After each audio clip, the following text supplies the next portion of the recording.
Salt curing is the oldest way of preserving food. You can salt cure fish, you can salt cure pork, you can even salt cure eggs, and that's what I'm going to show you. Now, to make the curing mixture, we need even amounts of sugar and salt. So sugar into a bowl. This is just caster sugar. And now for the salt, use sea salt flakes. You can use just a plain sea salt, or if you want to impart some flavour into the egg yolks, you could use some smoked salt. It really makes such a difference. Now in with the salt. And then with your hands, just give that a mix, just so it's evenly distributed. Now I'll add half of this mixture to a bowl and spread it out.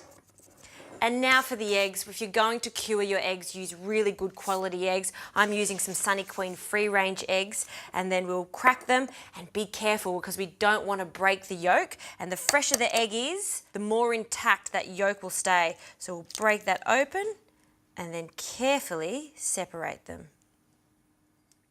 Now, once you've separated them, don't throw away the shell, because I need this to make 2 indents into the salt and sugar curing agent. And then we're just going to nest our yolk, and I'll do that for the second one.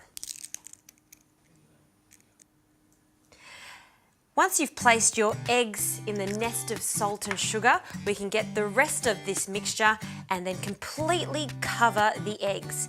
Now what's going to happen is the moisture is going to be drawn out of those egg yolks, and then you place this in the fridge for 24 hours, but by all means you can do this for half the time if you like. It just depends on how firm you want your eggs. And this is the result after this has been left in the fridge overnight. Just carefully take away the salt and sugar mixture. Isn't that incredible how it's completely transformed? It's a deep orange colour and it's firmed up significantly. Now, it almost reminds me of the flavour of cheese after it's cured like this. And I would use this on a pasta. You could add it to salads, even soups.